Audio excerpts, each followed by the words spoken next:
This is episode 295 of That Shakespeare Life. Just like the work of William Shakespeare, That Shakespeare Life is supported by listeners just like you who sign up to be our patrons. You can help support our show and contribute directly to programming, as well as access over 150 episodes not available on public listening platforms when you join us as a patron at patreon.com/thatshakespearelife. That's patreon.com/thatshakespearelife.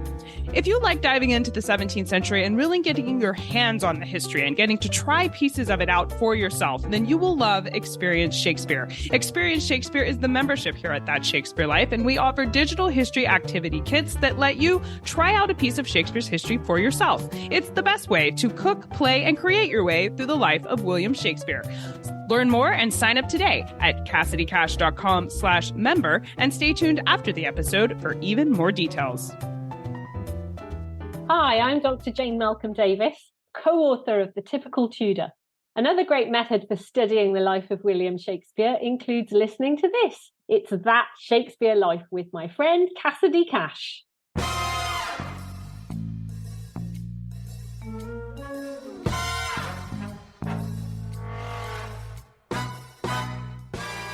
He claims to have confronted and challenged a faceless white figure dressed in a Tudor gown and a French hood.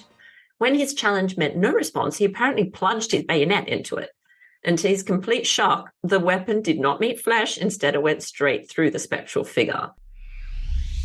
Welcome to That Shakespeare Life with Cassidy Cash. Cassidy believes that if you desire to successfully learn or perform Shakespeare's plays, then understanding the real life and history of William Shakespeare himself is a must. That Shakespeare Life is the podcast that helps you go beyond the curtain of some of Shakespeare's most iconic works and explore the world of early modern England as Shakespeare would have lived it, learning from the writers, historians, and performers who know it best.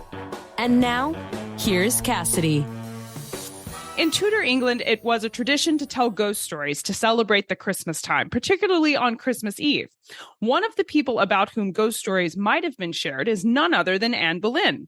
If the legends are true, Anne Boleyn's ghost was the most traveled ghost in Britain, with stories of her spirit wandering across the country in at least 7 different locations. These stories were told after Anne's death and survived, not necessarily in Shakespeare's lifetime, but they persist today about this woman who played a prominent role in Shakespeare's lifetime. So in order to honor the Tudor tradition of ghost stories at Christmas time, we've decided to explore the ghost stories about one of Tudor England's most famous figures. And to share these stories with us is our guest, historian, and author of The Final Year of Anne Boleyn, Natalie Grueninger. Natalie Grueninger is a Tudor history specialist, author, and podcaster who lives in Australia with her husband and 2 children. In 2009, she created On the Tudor Trail, a website dedicated to teaching and promoting Tudor history. Natalie is the host of Talking Tudors, a podcast for lovers of Tudor history, and the founder of the Women's History Circle, dedicated to promoting the work of women creatives with a passion for history. Her latest book, The Final Year of Anne Boleyn, was published by Pen and Sword Books in November of 2022.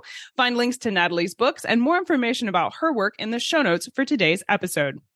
Hello, Natalie. Welcome to That Shakespeare Life. Hello, Cassidy. So lovely to be with you. Anne is said to haunt Hampton Court Palace, one of the residences where she lived with Henry VIII.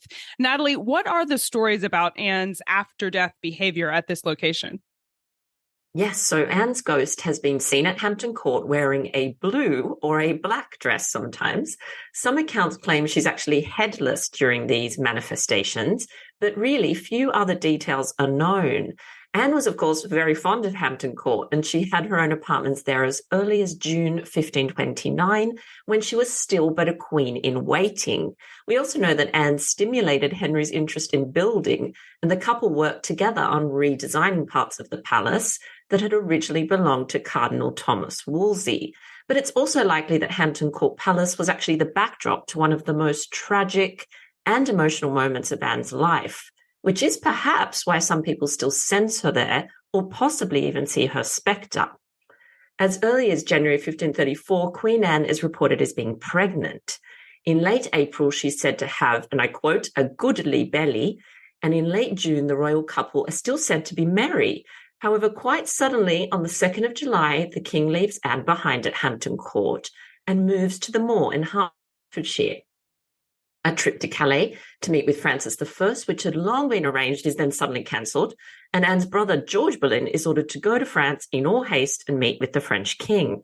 So it's likely that sometime between late June and the king's abrupt departure in early July, Anne was in fact delivered of a stillborn child in her bedchamber in the suite of apartments reserved for the Queen there at Hampton Court. I think it's also worth noting that Anne's successor, Jane Seymour, almost suddenly died in the very same room that witnessed Anne's heartbreaking loss. Jane is also said to haunt the palace. She's reported to appear on the silver stick stairs holding a lighted candle. Now, these stairs once led up to the apartments that I spoke about earlier. Most famously, perhaps, Cassidy, is the screaming spectre of Catherine Howard that I'm sure people have heard of, who's said to appear in what is now known as the Haunted Gallery. So the story on which this ghost sighting is based is almost certainly apocryphal. However, many people have actually contacted me over the years to share their strange experiences in this area of the palace, feeling a bit dizzy, some people even fainting, collapsing. So perhaps there's some truth to the story after all. Another residence of Anne and Henry is Windsor Castle, and there are more ghost stories about Anne appearing there as well. What are the stories about what happens when she appears at Windsor? Yes, so in contrast to Hampton Court, Anne experienced one of the greatest highs of her career at Windsor Castle, and not many people know about this, I don't think. In what is now known as the Garter Throne Room, Anne was made Marquess of Pembroke on the 1st of September 1532. So in front of the most prominent members of the court, King Henry VIII draped an ermine-trimmed mantle of crimson velvet around Anne's shoulders and placed a golden coronet on her head. She was essentially now one of the highest-ranking and wealthiest women of the kingdom. So perhaps it's these happy memories that draw her back to this location. Anne Boleyn has been seen standing at the window in the Dean's Cloister at Windsor Castle. This area is close to the entrance of St. George's Chapel, where in fact Henry VIII is buried with Jane Seymour. Another Windsor ghost story claims that Anne Boleyn has been seen running down a corridor screaming and again sometimes clutching her head. King Henry VIII himself is also said to haunt the cloisters. Allegedly, the ghost of a man has been occasionally seen in her dragging his leg and groaning in agony. Henry, as we know, post-1536 suffered from excruciating leg ulcers and a number of other complaints, which is why this story is often associated with the king. Many historians consider Blickling Hall in Norfolk to be Anne's birthplace. Natalie, does Anne's spirit haunt her birthplace as well?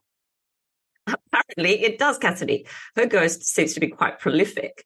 I think Anne was almost certainly born at Blickling Hall in Norfolk and probably lived there with her family until around the age of 4 or 5. So the story goes that each year on the 19th of May, the anniversary of Anne's execution, her spectre is said to arrive at Blickling Hall in Norfolk in a phantom carriage drawn by a headless coachman and 4 headless horses. Again, as in some of the other stories, Anne is said to be either clutching her head or her head is said to be resting on her lap. The carriage makes its way up the long drive towards the house before disappearing, leaving the former queen to roam the corridors and grounds of her childhood home until sunrise. There are other accounts of Anne's ghost being seen inside the house, usually dressed in grey. The current Jacobean mansion was built on the footprint of the original Boleyn home, and some of the fabric does indeed come from this earlier residence. Anne's ghost has also been seen at nearby Saul Church, or Saul Church, I should say, the final resting place of Anne's great-great-grandparents, Geoffrey Boleyn and his wife, Alice Bracton. But the Tudor Queen is not the only member of her family said to haunt this area. It's also said that on the 17th of May, the anniversary of the death of George Boleyn, Anne's brother, his headless form is dragged around the countryside by 4 headless horses. Thomas Boleyn, too, is driven around the countryside in a spectral coach. So it's a bit of a Boleyn family gathering. I'm seeing a trend, yes. Everybody's ghost wants to be transported by headless coaches, yes. One place that Anne's spirit visits specifically for Christmas Eve is Hever Castle, her childhood home. Natalie, tell us some about why Hever Castle is so important to Anne's life and where her spirit is said to wander there on Christmas Eve. Yes, that's right. And finally, a less gruesome tale. Anne's ghost is said to appear each Christmas at Hever Castle in Kent, her childhood home. She's said to manifest beneath a great oak tree where it's alleged that Anne and Henry courted. Now, her ghost is also said to walk across the bridge that's on the castle grounds. Hever is absolutely crucial to the Boleyn story. In 1505, upon the death of Anne's paternal grandfather, Sir William Boleyn, Thomas, Anne's father, inherited a number of manors, including Hever. He subsequently moved there with his young family. Presumably, the castle's proximity to London and to the port at Dover were particularly handy given Thomas's rising career at court and his diplomatic engagements on the continent. Anne probably spent much of her time there with her mother, her grandmother, and her siblings between 1505 and the summer of 1513, when she departs for the court of Margaret of Austria. So later, during the early days of Anne's romance with Henry VIII, she would again spend periods of time at Hever Castle, including quite a long stay there over the winter of 1527-1528, where we can imagine Anne reading some of Henry's ardent love letters. It's likely that Anne was at Hever when she made the momentous decision to accept the king's marriage proposal. Hever also appears to have been something of a haven for the Boleyns, and they often retreated there in times of turmoil. Anne seeks refuge and convalesces at Hever during the summer of 1528, when both her and her father were actually struck down with the dreaded sweating sickness. And it's to Hever that Anne's parents retreat following the heartbreaking arrest and the brutal execution of their children in May 1536. Perhaps even now, Anne's spirit is still drawn to the warm embrace of her childhood home that witnessed both the family's startling rise and, of course, their catastrophic fall. It sounds like Hever Castle was a lot like Balmoral for Queen Elizabeth. It was this safe place to go to. As the site of her execution, it makes perhaps the most sense that Anne would haunt the Tower of London. Natalie, what are the stories about Anne Boleyn's ghost there at the Tower of London? Yes, Anne Boleyn's ghost has been actually seen on numerous occasions at the Tower, and this is another location where people have contacted me to say that they have in fact experienced strange things. I suppose it makes sense when you consider that within its ancient walls, Anne actually experienced both triumph and tragedy. So she stayed in sumptuous splendor there in the Queen's apartments prior to her coronation in 1533, and then she was imprisoned in the very same apartments in May 1536. The only other recorded visit actually took place in December 1532, when her and the king inspected the suite of rooms which were being refurbished for Anne's coronation. At the same time, the couple toured the jewel house, where, among other treasures, the crown jewels and the coronation regalia were stored. Perhaps the most spectacular ghost story relating to Anne is that of a captain of the guard who saw one night a flickering light in the locked Chapel Royal, where Anne is in fact buried. He tried to uncover the sources of the light by apparently climbing up a ladder and was met with an unbelievable scene unfolding inside. It was a procession of knights and ladies dressed in ancient costumes pacing the chapel. Their leader, an elegant female whose face he could not clearly see, is said to have resembled that of Anne Boleyn's in portraits that he'd apparently seen. So after pacing a while, the procession just disappears.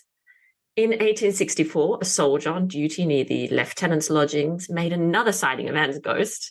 He claims to have confronted and challenged a faceless white figure dressed in a Tudor gown and a French hood. When his challenge met no response, he apparently plunged his bayonet into it. And to his complete shock, the weapon did not meet flesh. Instead, it went straight through the spectral figure. And according to the traditional story, an officer that was lodged in the nearby Bloody Tower saw the whole event take place from his window.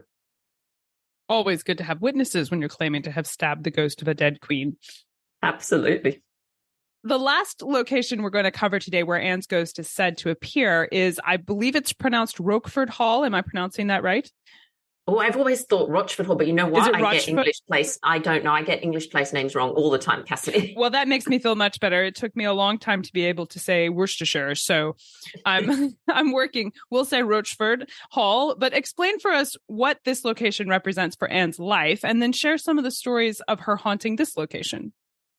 Yeah, so this property came into Boleyn ownership in 1515.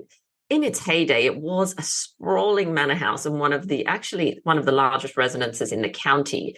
Unfortunately, a disastrous fire in 1760 reduced it by more than half its original size. There are rumours of clandestine meetings between Henry VIII and Anne Boleyn taking place at the house, and even a secret tunnel system beneath the home, which the king is said to have used as his discreet escape route. but unfortunately, a lack of any reliable sources casts a dubious light over these colourful tales. According to a previous owner, there are stories of sightings of a headless lady and also feelings of extreme cold, which are often repeated in reputedly haunted locations in one of the rooms. Some people have suggested this may be the ghost of Anne Boleyn. The hall actually today operates as a golf club. So if you've got any golfers out there, they may have played there. I don't think my golf game needs to be practiced somewhere where there might be ghosts interfering. I'm bad enough as it is. And I know that ghost stories were part of Christmas time celebrations during Shakespeare's lifetime, but do any of these ghost stories about Anne Boleyn actually date to within Shakespeare's lifetime? Were they telling stories about her haunting different locations when Shakespeare was alive, such that any of these might have been some that were told on Christmas Eve for Shakespeare? Yeah, so Cassidy, most of the sort of most famous ghost stories, I suppose, about Anne Boleyn actually date to the Victorian period, which is that no makes surprise, sense. really, Yes. because yes, it makes sense. Because this was a time in which, of course, she was greatly romanticized. There was huge interest in her story. Queen Victoria herself was particularly interested in Anne Boleyn and her life and her story, and she becomes this kind of romantic heroine, which is why we get all these wonderful tales coming to us from the Victorian period. So whether they told stories about Anne Boleyn during Shakespeare's days is a tricky one. There's no evidence to suggest they did, but then there's no evidence to suggest they didn't. It would have been slightly awkward telling stories probably about Anne while Elizabeth was still queen, her daughter, Elizabeth I, but perhaps post-1603 when Elizabeth had died, maybe then some stories about Anne surfaced. A little bit too soon for Shakespeare, yes. Little too much recent history. Anne Boleyn's life and death would have been, because that would have been, let's see, Shakespeare's parents would have been alive for the death of Anne Boleyn. Yes, exactly. So I think it was still probably a sensitive topic at the time. Now, I know we would love to learn more about Anne Boleyn and the stories that get told about her. What are some of your favorite books or resources you can recommend we use to learn more? Okay, so I've got a few to mention. So there's one called Britain's Haunted Heritage by J.A. Brooks. It's an interesting resource, albeit a little bit out of date, as it was published in 1990. So some of the history is a little bit questionable, but it is great. It's a collection of over 250 ghost stories that take place at historic buildings. So historic buildings in Britain, from pubs to castles, there's stately homes, many of which you can actually visit yourself if you're a keen ghost hunter. Now, the other great thing about the book is that it contains lots of color photographs and other illustrations, which were specifically apparently taken and commissioned for the book. So there's some really interesting images in there. Another fun resource that I have come across is it's called Creepy Stories and Ghostly Encounters Map that Hampton Court put out a few years ago. I think it was around the time of Halloween they put this out. So the main ghost stories associated with the palace are actually marked on a map. So you can take it with you on your next visit and make sure that you don't miss any of the spooky locations. So finally, if you'll permit me a little self-promotion, Cassidy, if your listeners would like to learn more about Anne Boleyn's downfall, my latest nonfiction book entitled The Final Year of Anne Boleyn is actually a detailed account of the last 18 months of Anne's life. And in it, I put forward my theories of why I think she was executed in May 1536. Absolutely. We will link to this book as well as the others that Natalie recommends today in the show notes for today's episode. If you haven't checked out Natalie's latest book, you absolutely should. It answers a lot of questions that are commonly asked about Anne Boleyn and her downfall in the end of her life. So definitely go and check that out. And we'll also place links to Natalie's website, her podcast, and socials so you can connect with her and find out more about Tudor history. So make sure you check out the show notes to find those. Natalie, we ask everyone this next question here at That Shakespeare Life, and that's, what's the one book you would take with you on a deserted island? My friends in England tell me I'm supposed to allow you the complete works of Shakespeare and a copy of the Bible, so your choice would be in addition to those. This is a very tricky question, Cassidy. Really difficult question. I'm going to keep it Tudor theme just to stick with our theme of our podcast. I'm going to suggest a book, or a book that I would definitely love to have with me, is called A Traveller in Time by Alison Utley. I don't know if you've read it, but it's probably more in the young adult fiction genre. However, it's perfectly fine for adults to read. It is one of the most atmospheric books that I have ever read. I'm just looking now over at my autographed copy that I received. That's a treasured possession of mine. It's to do with Mary Queen of Scots and and Anthony Babington and all those wonderful, exciting plots. However, it's got a dual timeline. There's a time slip element, which I love, a time slip element in novels. So I really highly recommend, if you haven't read it, it's got some of the most atmospheric scenes, and it's like the author time traveled, because I don't know how you create scenes like that without having seen it yourself, particularly scenes in the kitchen. So if anyone's listening and knows what I'm talking about, I'd love to hear from you. They're my favorite scenes. An absolute fun selection for your desert island. And I think it's such a great book to be able to transport yourself to another time and another place from your deserted island. I think that's an excellent choice. So what's next for you? What are you working on now that you're excited about? Oh, goodness. There's always so many things. So my podcast keeps me very busy talking Tudors, but I'm also in the process of creating online courses. So this year I've been running one called 365 Days with Anne Boleyn. So I've got a group of lovely, lovely Tudor history enthusiasts that are with me the entire year. We're hanging out for the whole year and we're having an absolutely fabulous time. Due to the popularity of that course, I have created, and I've put one out for next year, which is called 365 Days with the Tudor Queens. So I'm currently working on that behind the scenes. Enrollments are open for that if anyone wants to check it out on my website. But again, we've got a wonderful group of international people from all over the world that are going to do a deep dive into Tudor queenship. Apart from that, I'm always doing little bits of research. And, there are some ideas for future books as well. Lovely to hear all of the fun things that are coming from Natalie Grueninger. Thank you so much for being here today and sharing with us this little slice of history about Anne Boleyn and exploring the fun ghost stories that are told about her so that we could celebrate Christmas the way Shakespeare would have celebrated it, by telling ghost stories, if not of the ones about Anne Boleyn in his lifetime, but the telling of ghost stories nonetheless. And it's fun to visit the past and explore these stories with you. Thank you for being here and sharing them with us. Thank you. It's been an absolute pleasure. If you would like to see visuals about today's history, including pictures of some of the locations that we discussed and some notes about why those locations were important to the life of Anne Boleyn, then be sure to check out the show notes for today's episode. That's where we pack extra visual elements that go along with the podcast and the conversation you're listening to today, along with direct links to the resources for our guest and the research information that they suggest you use to learn more about today's topic. You can find all of these things at CassidyCash.com/episode 295. That's CassidyCash.com/EP295.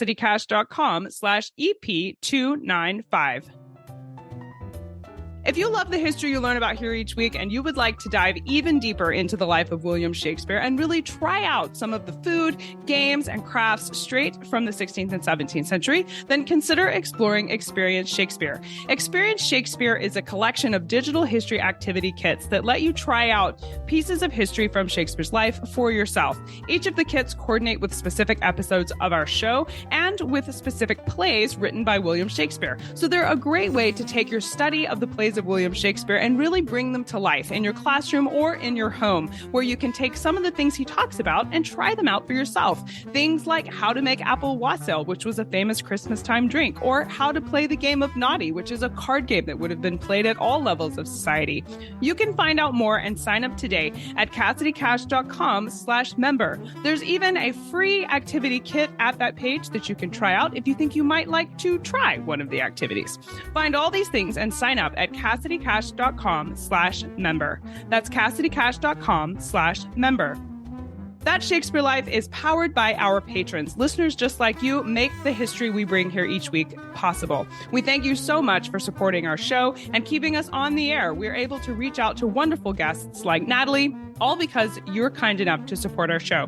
To say thank you for supporting our show, patrons get access to special bonuses and extras related to the making of our show, including insider looks at the making of each episode and the opportunity to submit their own questions to be asked on the air, along with video versions of the podcasts and other special extras that we pack in there just to say thank you for being the fuel behind the fire that is That Shakespeare Life.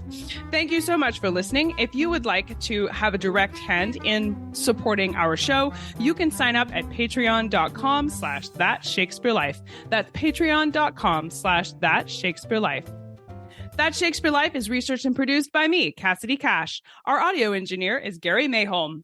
That's it for this week. Thank you for listening. I'm Cassidy Cash, and I hope you learned something new about the Bard. I'll see you next time. Bye-bye.